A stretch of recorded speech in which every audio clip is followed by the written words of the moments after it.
Hey Bob, recently in the news I saw something in Bay Ridge about 1031 exchanges. What are those? Well, 1031 exchanges really involve uh, a tax called a capital gains tax. Capital gains tax is basically a tax that the government imposes on the difference between what you bought the property for versus what you sold the property, later on.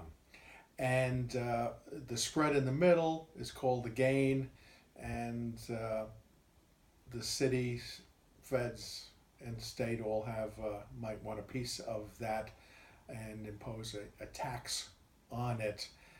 And your capital gains could run anywhere from 15 to 30% of the property. So it's of the appreciation of the property. So it's a pretty significant number that you would be looking at if you had to pay that each transaction. So there is a section in the IRS code called 1031 or section 1031, which allows you to sell a commercial or an income producing property. Now, mind you, that is not your private home. Your private home has different capital gains tax rules applied to it. But if you sell a commercial or income producing property, like a factory, a warehouse, an apartment building, and then you reinvest it into a similarly priced commercial property, you can escape or defer capital gains. Now, the operative word there is defer. Defer means to put off, and there are a lot of products out there, investment products, which income is deferred but never really done away with.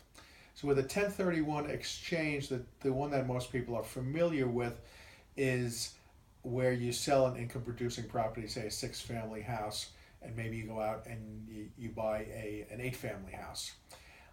So the trick there is you would have to sell your property, say, for $2 million.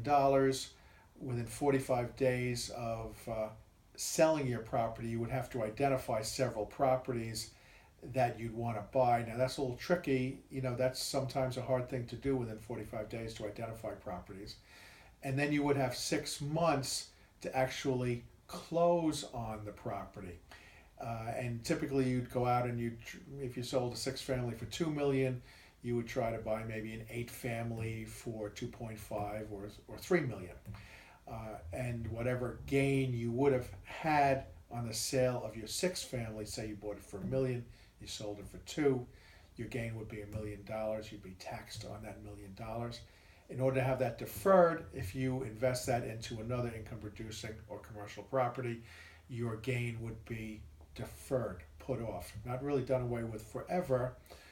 It would be done away. Your gain would be deferred until such time as you decided not to do it. And so that's a pretty significant tax break that they give people. It encourages people to sell and buy something a little bigger, sell, buy something a little bigger, without the government coming in at each stage and taking a chunk out. The cons against that are the time frames. The 45 days to identify and the 6 months to close. If you're in a tight market, there might not be too many opportunities to find a property to buy.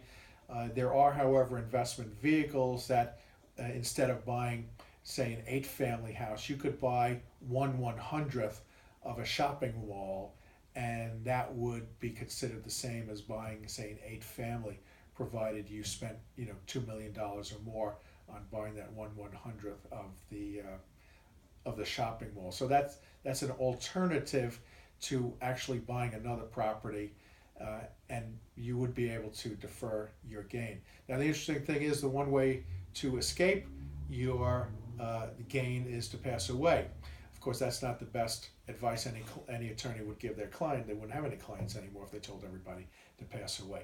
But when you do pass away, your heirs would not be subject to any capital gains. There would be no payback at that point. So you would, if you just kept on selling and buying and selling and buying and then passed away, your heirs would be exempt from that capital gain.